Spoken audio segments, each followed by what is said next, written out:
All right, so thanks for coming. I have the great pleasure of introducing our guest of honor today. Um, I will be very brief, I promise. I know it's hard for me. Um, I feel like I should say something personal about Ann and our many years of working together. And I came up with an idea that I think you will remember. It's kind of a little story that I think speaks volumes in terms of Ann, well, the way Ann is. He hasn't told me what the story No, I wouldn't tell her, but you need to know Ann is the only person ever in my whole life who's asked me for my opinion of women's footwear. It's true. I mean, my wife Nancy's here. She never has asked me what I think of her shoes. I mean, really. But Ann did, and I have to explain this, probably. I probably should. Here's how it went. So Ann, long ago, when she first came, do you remember this? No. You don't not remember? Uh-oh. Oh, then I could embellish. Here's how it went. So Ann came to interviews, a whole series of interviews, when she was applying for a full-time position so many years ago. And as you would guess, Ann brought 2 different pairs of shoes. Now, don't most people bring a couple pairs, just in case? And isn't that Ann, though? I mean, really, she's prepared for just almost any situation. So she went through a whole, kind of series of interviews. And so then it came time to see our then Vice President, Demetrios Pakis. And she had this was a pretty important interview. And so she asked me which pair of shoes she thought she should wear. And knowing, of course, that Demetrios is a footwear aficionado in and of himself, so she had to get this right. So she had 2 pairs. One, they were heels, although could that be right? Maybe like little heels? I have trouble picturing Ann with, spiky things. And then those flat thingies, what are they called? Flat shoes. You know what I'm talking about. You can see how important it was for me to give her advice. So I thought deeply about this question, and I suggested the flats. You don't remember this? And here's the deal. She got the job, Now, I'm not saying it was because of the shoes, or at least the shoes alone, but I do kind of take a little bit of credit for, your being here and here for all these years. I want to really quick bring you out here to talk with everybody because I know they want to have a conversation with you. I do want to say I'm really going to miss you, and it's really going to be sad that you're not a few doors down. We've worked together for so long. There's so many things I could comment on that where you've helped me in my career, supported me. I just, it's too many to name right now. I do have to say, I think the thing I liked most, though, was my being able to come in and talk with you when things were kind of tough. We've been through a lot together, and to get that kind of comfort and warmth from you, just sitting and talking through things. We went through 9/11 when we were both working here, and I remember sitting with you and talking through that whole, horrific time. Sandy Hook, and our conversations about that. So I think I would like to just comment that among the many other talents, you're just such a kind, warm, supportive person. And I know that you'll be around. We're not saying completely goodbye, but I just want to thank you for that. And I think we all feel that kind of warmth and support. So I'll stop there, and we'll let Ann, I'll just, let me give you Ann Gruenberg.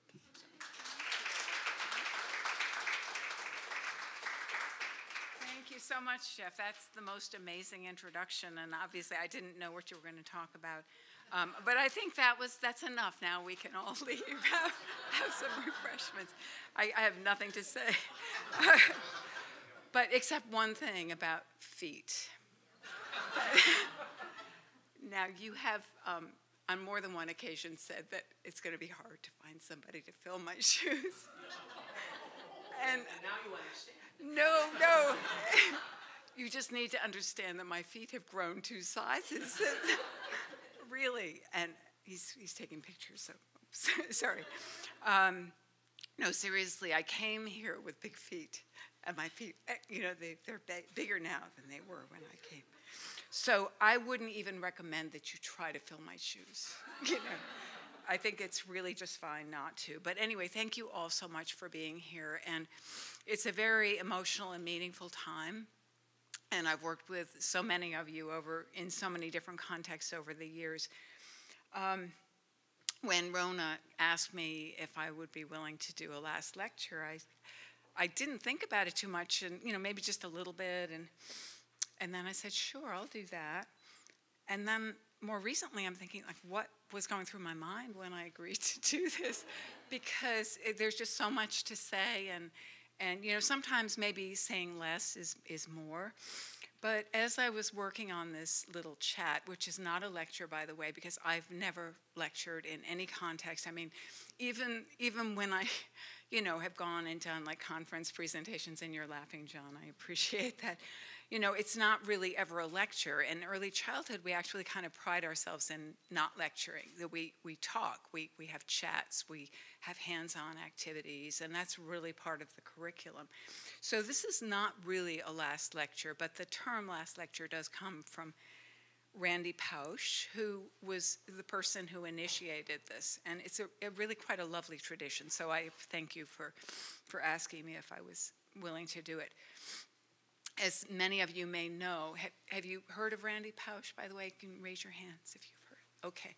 So if you have heard of him, you know his story. And if you haven't, it's a very compelling story because he was a very established university professor who found out basically that he had 4 months to live. He had end-stage terminal, like pancreatic cancer. And so part of what he did was create a last lecture that was largely being left for his little children who would live on beyond his own life. And he wanted to leave kind of a legacy and some messages. So that part of it is really compelling. And I went online to actually hear Randy Pausch delivering his own last lecture. It's on YouTube and been watched millions of times. And he was like surprisingly upbeat. I kind of expected that he was going to talk about these serious, important things, which he did. But he also did it in a very upbeat way. Sort of geared towards maybe his little kids who would be watching this in years to come. So I just wanted to make it clear, not to have like too many mood swings here, but I wanted to make it clear that I don't have a terminal disease. At least, not that I'm aware of, So I just wanted to, set the record straight there, but I am mortal, as we all are, as are we all. And so I just wanted to frame it in that sense that one of the things, like I'm going through a transition, and when people do the last lecture as part of a transition, whether they're retiring or what, it sort of is a context in which we can think about what's most important. And inevitably, we're going to do that. We're going to be processing on multiple levels. So we could rename it. I don't really have a need to, officially rename it, but it could be the last word or the last laugh or the last hurrah. But it doesn't really matter, what we call it. So I wanted also to mention to people, and many people may not be aware of this, not because it's a deep, dark secret, but because I really don't talk about it very much, that I actually was a graduate student at Eastern before I came here as a faculty member. And I think probably as I leave, I'll continue to be involved with the Alumni Association. But I was a graduate student here in the late 70s. And so I met some of the faculty members, not Jeff, but some of the other faculty members prior to actually getting a job here. And you will be perhaps surprised to find out that one of the reasons I picked Eastern, and I looked at UConn, I looked at other places. I mean, the proximity was an important factor. And the size, and, as you say, that people know each other by name. There's a personal kind of quality. But to be honest, like the most important reason at the time was, because I was working full time and then coming here after work, was the parking. That you could find a parking place here. And I know that that's going to be hard for people to believe because of like the situation now. It must be really that Eastern has, just developed in leaps and bounds, that we're having such a problem finding places to park. And we're pretty lucky. I mean, I feel very fortunate. I'm not complaining, and I'm not on the parking committee. So, I had that experience, and so I got to know Eastern prior to coming here as a faculty member. But Jeff didn't know me as a student when I, first had contact with him. And we were just reminiscing a little earlier this afternoon about when we first met each other. But how I got to be a faculty member here is sort of an interesting story, because I was home on a Saturday morning, and I get this call from somebody named Dr. Jeffrey Trey Smith, and he said, you introduced yourself, and then you said, and you don't know me, and I don't know you, but you were recommended by somebody at UConn because by then I was a graduate student at UConn, having completed my work at Eastern. So I went on to do Ed Psych at UConn, and my advisor apparently had recommended me. So you called and you said, we have a faculty member who's having emergency quadruple bypass surgery on Monday, and we need somebody to teach his class. So I said, okay. And so that's what I did. The course had already started. There were no notes, no textbooks. There were no outlines. There were students. And so I went and I did it. And I was, I had done some adjunct teaching at community colleges in the area, but mostly I was a graduate student at UConn at that time. So it was sort of a learning curve, but it was an interesting experience, and I guess it went well enough that I was offered a one-year position after that, and then that turned into another one-year position, and that was around the time that the shoe situation happened. I think so. So when I was applying for, the tenure track position after having been here for a couple of years. So welcome, Deb. Thanks so much for being here. Do you need a chair? Oh, okay. So, well, you missed Jeff's introduction, but I think you'll be able to watch it on YouTube or something. So it was a one-year position that turned into a tenure track position, not unlike some other situations. And then eventually I was tenured. And maybe the message here that people may not be aware of is that I never saw myself being like a college faculty member. That was not on my bucket list, And I have loved doing this, but it was never something where I said, okay, now I'm going to teach college, and this is how I'm going to do it. I'm going to send out my vitae. But I didn't go through that process. And I've continued to be here for more than 25 years, which is just mind-boggling. I mean, I don't really know how that happened, to be quite honest. But so there is a little history lesson in here, and you will be tested on it if you want your CEUs, just so you know. But you need to know that right around that time, like 1975, that's when PL 94-142 was passed. Though before that, we did not have a major federal special ed law. So at that time, that's when I was doing my special ed certification at UConn, and I had my master's degree, and I took a job as a paraprofessional, even though I had a master's degree, in a special ed class, because I thought, that's a nice combination. I'll do graduate work. I'll learn more about this new field. And within a month, I had been hired as the teacher of that same class. And I said to my supervisor, if you can find somebody more qualified to teach this, because I'm just starting, I'm just starting with my graduate studies in special ed, brand new field.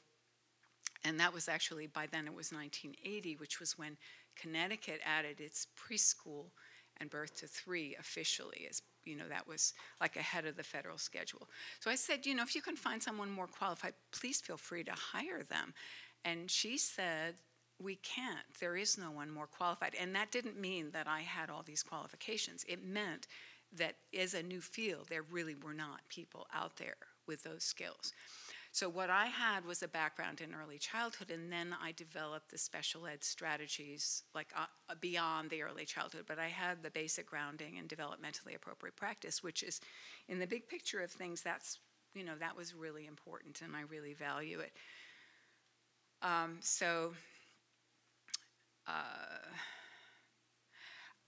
I think as, choosing education as a profession, for me kind of emerged. And really, I hope by the time this little chat is over, and it is a chat, you're going to have time to participate too.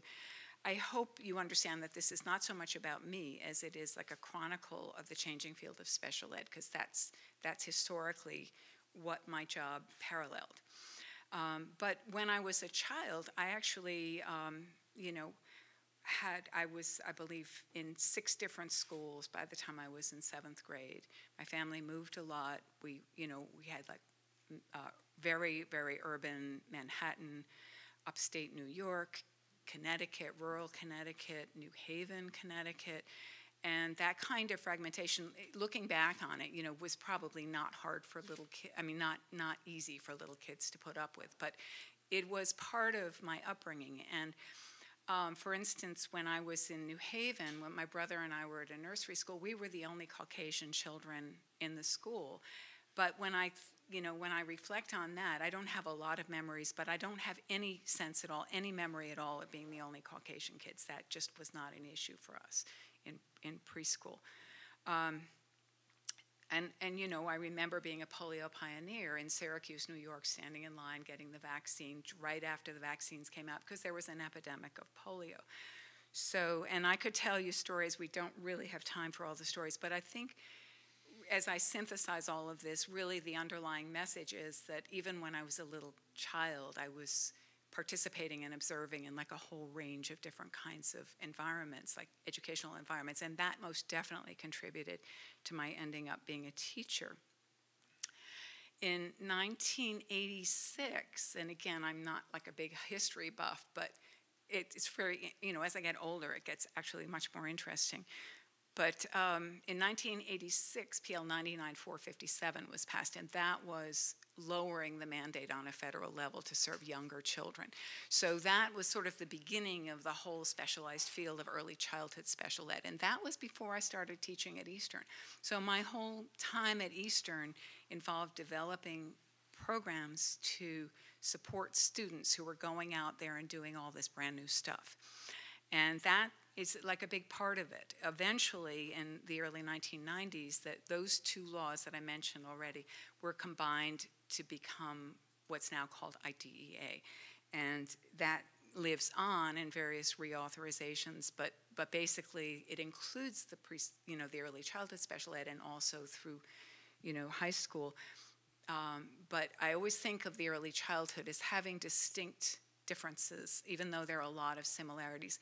And earlier, I apologize if I'm just saying so much more than just quantity-wise than I thought I would. But earlier this afternoon, I was in a store and there was background music, and I just had this like wave of like emotion. Not that I would sit down and cry about it, although maybe eventually I might, but it hasn't happened yet.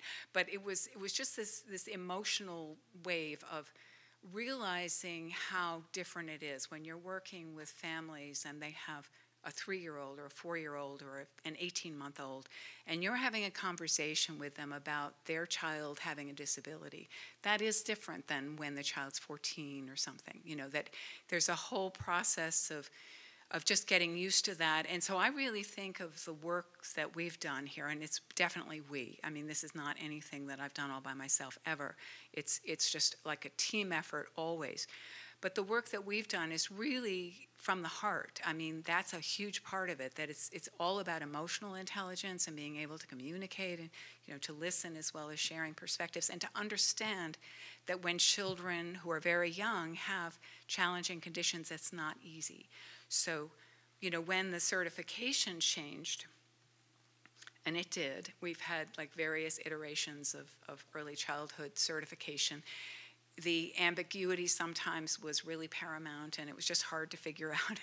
Thanks, Deb, for being here, for listening, really, because it's really hard if the experts, and of course,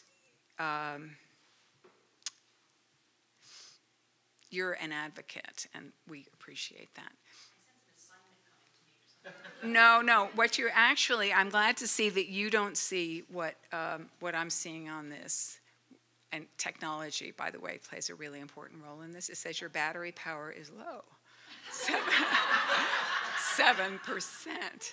Okay, and if you don't plug in your computer, Ken, I know you're taping back there, but can you do both? Okay. So, actually, I know that PowerPoint doesn't always go along with the last lecture, but I sort of thought, well, maybe it would sort of keep me on track. Maybe. But, Ken has been a guardian angel in so many different ways at so many different times, and just kind of there when you need someone to be there and fix it. And he's also been really involved with developing, like, DVDs and videos and in the center. So thank you so much. So I did a little chronology here. I've already mentioned, and you can see that I changed the subject from the certification. Basically, with the new certification, students in the early childhood program and for pre-K and kindergarten have been expected to have blended credentials, special ed, general ed. And that's not an option. I mean, they have to do it. And so when you have that combination, thank you, you have that combination of families sometimes really hurting, children really needing some very skillful support and sensitive support. And then you have students who may not be sure they really want to do special ed, but here they're doing early childhood and they don't really have a choice. They're also doing special ed. So that combination really initially was somewhat unnerving. And I know, Terry, you and I were talking about this earlier. So I had my own set of like worst fears of, you're going to force people to do things and they're not going to be able to do it well, and that's going to make things harder for families. But I sort of didn't go there. I mean, I didn't really talk about that with much of anybody. And honestly, I think a lot of what I've done has been somewhat invisible here, and that's no commentary on other people. I've just gone about doing my business, and I don't do a lot of talking about this stuff on a daily basis. So I was worried that this whole new venture wasn't going to work out really well in a way that would support children and families, but my worst fears never came true. I mean, we've had some situations in which students have needed extra support, and we've provided extra support to them, and sometimes they decide not to go into the field. But for the most part, I mean, the vast, vast majority of students, and I'm so glad to see students here too. Thank you, Heather and Kristen, for being here. The vast majority of students are very dedicated and very open learners and very competent, and they're really pioneers themselves in terms of going out into the field and doing things that sometimes teachers who've been doing this work for 30 years don't know about. That people who went through certification programs prior to all of these changes, and they may be very skillful teachers, but they may not have all the expertise. So our students overall have done really, I think, magnificently. And so that's very hopeful for the future in terms of how things continue to develop. And I don't see myself like stopping my involvement with all of this, and because I'm already volunteering in a lot of different places. So we have this progression, and I'm not going to go year by year through all this, but we moved from Schaefer Hall, and Claudia Wittes, my good friend Claudia Wittes, moved into the office that I vacated. We moved from Schaefer to Webb Hall, and that was when it was still called the New Classroom Building. And I'm not going to tell stories about when the ADA, the Americans with Disabilities Act, was passed and the new classroom building, but just to point out that the day the doors opened for that building, it needed renovations to make it up to code because the ADA had just passed. So that's kind of part of the story, just over time, that while all these other things are happening, then bless you, the laws are also changing, and the requirements and the situations have changed. And then we have situations, like violence, and Jeff mentioned Sandy Hook, and we've had natural disasters, tsunamis and Katrina. In fact, when this program opened, in this building. Katrina was happening in New Orleans. And we have what's happening in Nepal now. And, so when these real life situations happen, that actually becomes part of what we do. We're not going to just carry on as if all those other world events were not happening. We want to be able to provide support and do whatever we can do to, help out. And that's part of the whole orientation, I think, even though some of it may not be so formalized in terms of policy, but it is definitely part of what we do in the program. Project Access was a big part of that. And Jeff, you wrote the grant for that, right? This was a violence prevention program, and Deb, you were in that program. And Terry, you were too. And so lots of scholarships were given out. It was the biggest grant that the system had ever had, right? And the system didn't even know what to do with these multiple millions of dollars, which was remarkable. But they kind of figured out, how to handle that and how to make the program more effective in terms of integrating perspectives. And that continues to be like a thread and a focus. And it's obviously, unfortunately, it's still really needed because there's still horrific acts of violence that are occurring. So it's good that we have support, but it was unfortunate that it got rescinded. The funding wasn't there for the full 4 or 5 years, but we made pretty good work out of the first few. So the other thing that I just, in reflecting on changes, I remember sitting in my office in Webb Hall and learning how to use email. And I also remember writing on blackboards with chalk. And I don't think of myself as like having been here all that length of time, but things have changed that much. We hardly have chalk except for the children's program. They use chalk, which is nice. That's wonderful. But everything happens on email. All of these really important, very high-level communications happen on email, and that's just kind of phenomenal. So we talked a little bit about some of the special ed laws, and very briefly, but how those have affected our program, and something about the certification regs. Jeff, you mentioned 9/11, and that, again, I remember driving into work and walking into Webb Hall and seeing people like around the television monitors, and just it was happening as people were watching it as it was happening. So heartbreaking, and it's changed our world so much, that's ongoing. And so whenever we're looking at what we need to focus on, what we need to do, that's certainly part of it.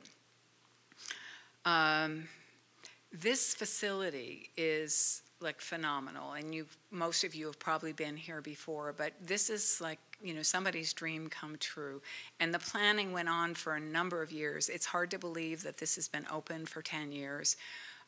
It's a real learning curve to set up a program from scratch. And I know, Anne Sicilian, you've been very involved in providing support, like as consultant and doing special ed with children. So we try also, I think, to maintain the community connections. And of course, part of the bonding, the requirement was that this be an economically diverse program. That was like absolutely important. So there's so many people to thank, really more people than we have time to talk about, but lots and lots of people, including some people who are not here anymore, like Nancy Tinker, was very instrumental in setting things up, and Peg Wilson and David Carter, even though it's hard to imagine them all in the same room at the same time, but they were really instrumental in having the dream and eliciting input from other people and making sure that it actually happened. So, if it were like a little less gray outside, there might be little children playing in the playground. And I know Darren has done so much with the early childhood program too. So, and they may, when they wake up from nap, we may see them out there. But I'm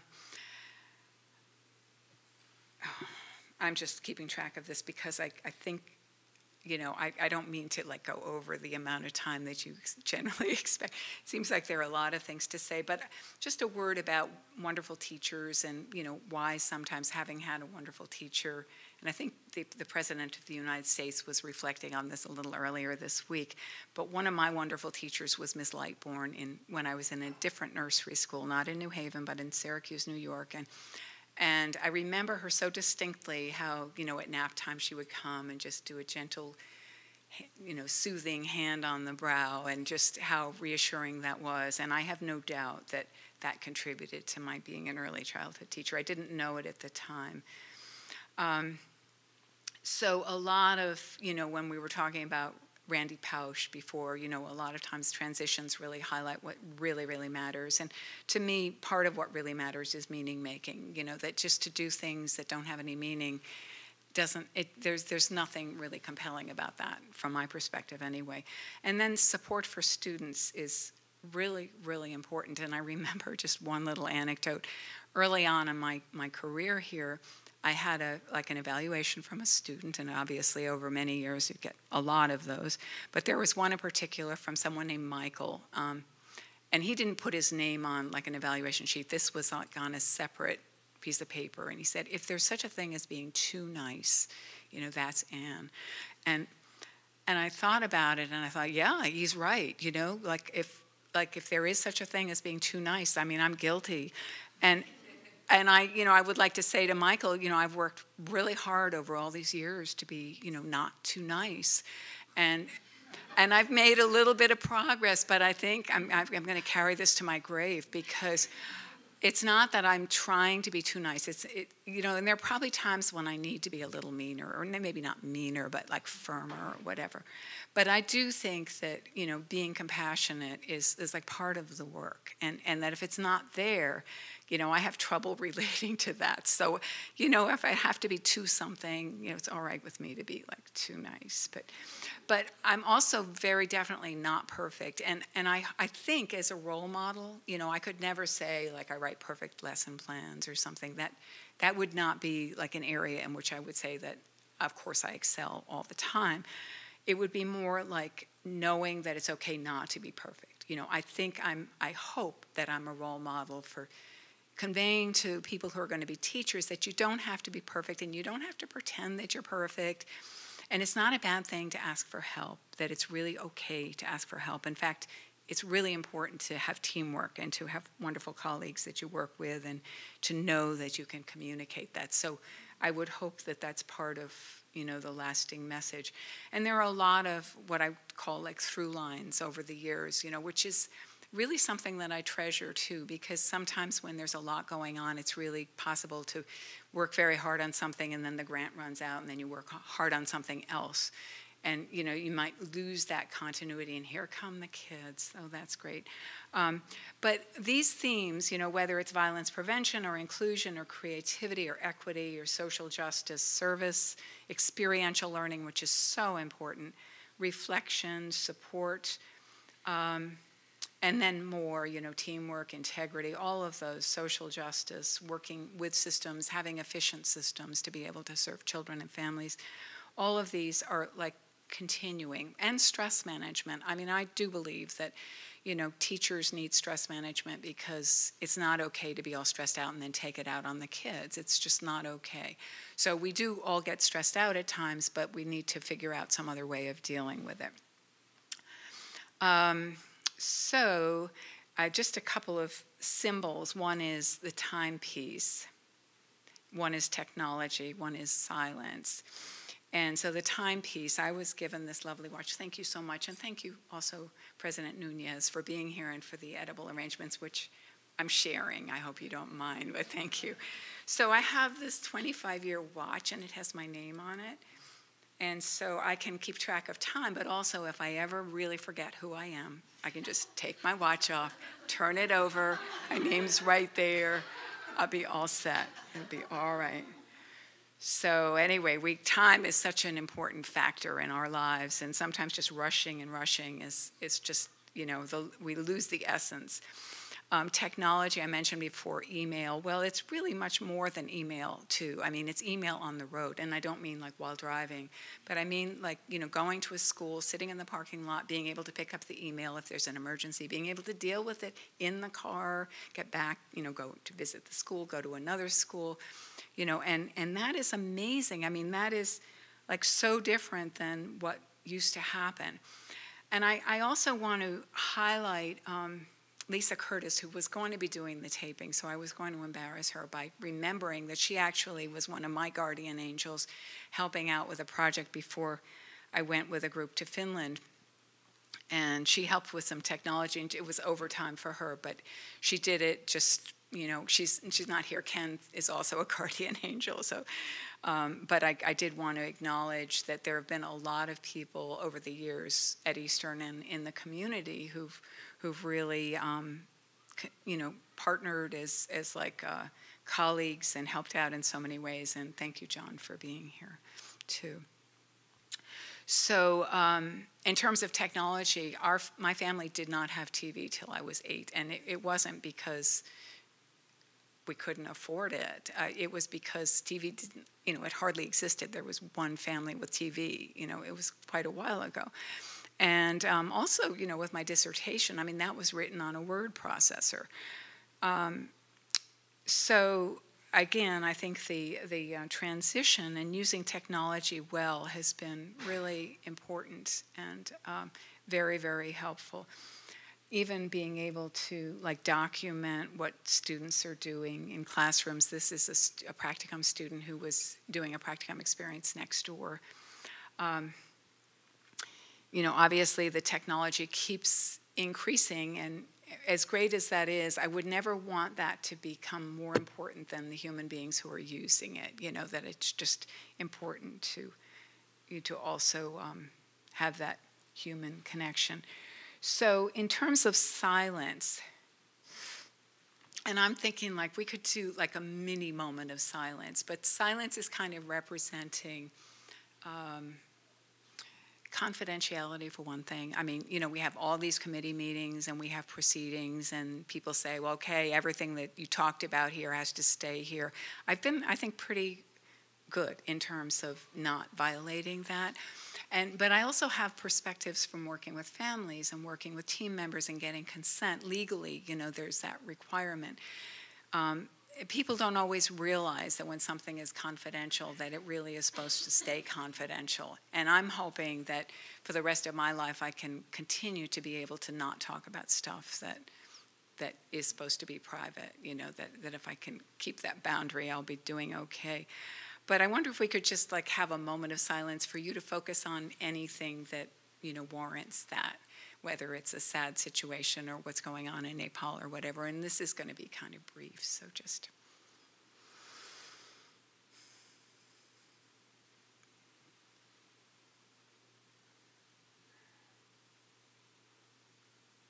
Okay. Part of what we do in terms of preparing people, students, involves empathy and, you know, having like hands-on experiences, these sensory experiences. These pictures were taken in Finland. I've referred to that before. The top one, it was 10 o'clock at night in Finland because of the midnight sun. And then the picture on the bottom was like our little contingent who had traveled there, and we worked there for 2 weeks. I know that in like retirement events, and I still kind of don't believe that I'm actually retiring, but I know that typically there might be a roast, and I've always kind of found that a little unpleasant, like why do people do that? But the closer I get to it, the more I sort of understand, you know, that there sometimes is a need to lighten things. And Jeff, you didn't call it a roast, but I think you kind of, it did feel a little roasty. So I'm reframing the roast, and I know we've talked about like ups and downs here. So I, you know, again, the emotional, I guess that's part of the picture here. But I like to think of it more as like a controlled burn. You know, when there's a wildfire, and you know all these acres and acres are burning. What they do is set a fire in order to put the other fire out. You know, they do it on purpose. So we can reframe this so that it's not like a roast as like in a nasty kind of bullying kind of way, but we can do like a roast that you can say what you want to say. So you can start with doing something we do in early childhood, which is like pairing and sharing, or turning and talking. You turn and talk to somebody who's sitting next to you or nearby, and just share anything at all that you want to share. And we're doing a mini version of that. So it's not going to be like 20 minutes. I'll keep track of time. So you can share. This is going to be your big opportunity because it's like after this, if you have anything nasty you want to say about me, you're not going to be able to. This is kind of your last hurrah, all right? So I'm giving you like 1 minute to do some sharing. You don't have to if you don't want to.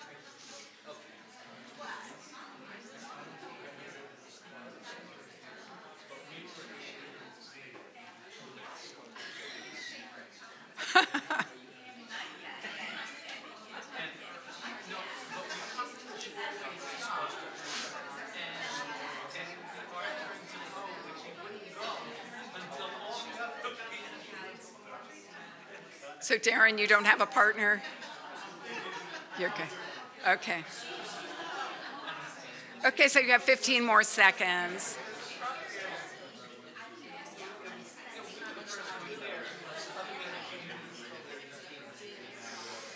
Okay. Okay, so if you were in the middle of a sentence, you can finish it later. It's okay. But so is there any, now you don't have to share what you talked about. You can keep it secret forever and ever. Just you got it off your chest and that's okay, that's good enough. But if anybody really has a story you want to share, this is your time. Every meeting I've ever attended with you has taken about 12 extra minutes because you're so nice. When you have something to say which is so important, you have to make sure that everyone in the room was finished and it was okay for you to speak, when you should have just blurted it out, because it was usually more important anyways. Well, thank you. Thank you. So, anyone else? Yes.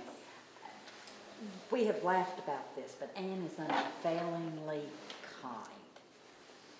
And I remember there's the movie that kindness is highly underrated. Thank you for sharing that. So anyone else, this is your moment. I mean, we don't have to keep on this because there are other things to talk about, but I just wanted to give you that opportunity. Hurry. When I came here in 1995 for the interview, I think two of you, Jeff and you, were in the faculty interview, and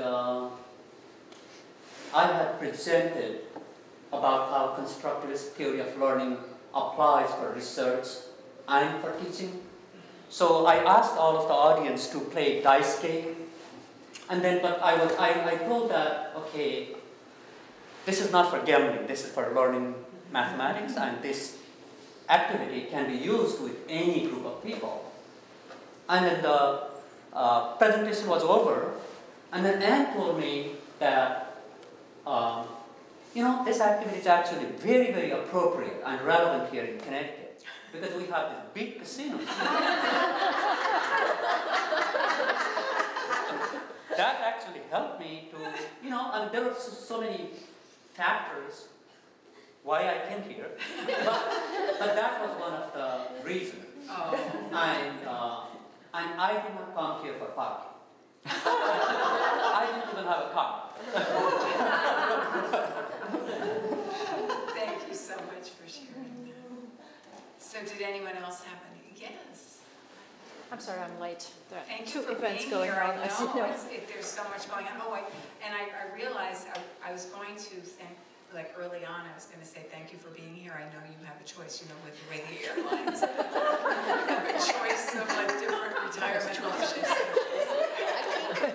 Anyway, so I can appreciate We'll compare the food later. Okay. I think they have more food over there. We have the dessert here. That's why I'm here.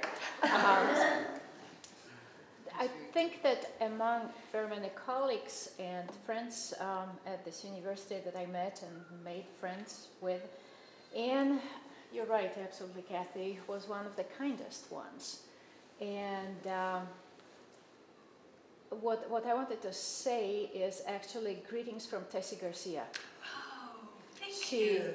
heard about her retirement, and she asked me to pass greetings. And you in the whole that situation, that was just a model of kindness. So thank you on her behalf and all her friends too. Thank you for sharing that, and please pass my best along to her. Well, and we were talking before about how important that heartfelt, connection really is in the field of teaching, in any field really, but especially. So thank you so much.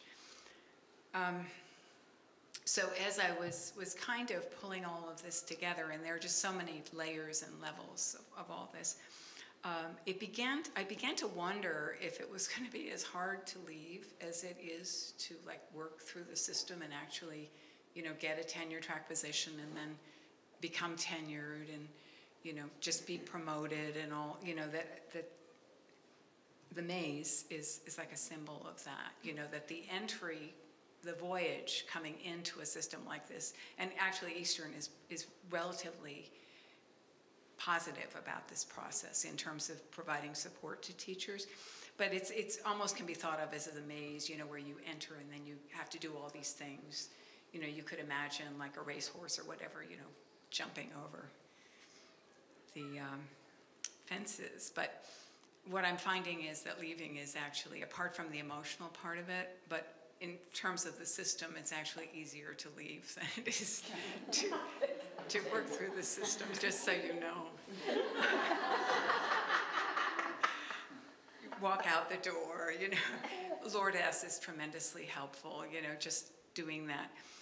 But there are a lot of changes, and I kind of think about this in terms of the work that we've been doing, and definitely it's we together, the team. So whether I've mentioned people exactly by name or I'm kind of referring to all of you, you know who you are, the dear team members. This work is not done. And so I sort of have this vision of passing the torch that, you have to pass it to somebody or some team, and you know that there's not going to be a day when all of a sudden now we're finished with this. It's an ongoing process. And so it's hard sometimes to figure when is the right time. I know I've been kind of considering retiring for a while. And so when I started to have people, in coffee shops give me senior coffee, without my asking for it, without my saying I'm eligible for your discount here. It's just a little surprise, oh, okay, so then maybe I'm getting a little older. And so maybe this really is the right time, and I do feel in my heart that it is the right time. But I do hope to stay connected, and I really value so much of what's been going on here. Eastern, with wonderful leadership has really been thriving. So a lot of, sort of wrapping things up to maintain that sense of wonder that Randy Pausch was talking about, and to really be willing to continue to reframe what we see as impossible. A lot of times people have ideas and they think, oh, we can't possibly do that. But to be willing to consider that maybe we can, maybe we just need to figure out how we're going to do that and how we're going to do it well. So, we could keep talking, but I think, since this was supposed to be 20 minutes long, I kind of run over here a little bit. But we have some lovely refreshments, and thank you, Dr. Nunez, again, for the edible arrangements, which I'm going to share with you. There's some cake, there's some punch, and you're here, so thank you so much for being here. And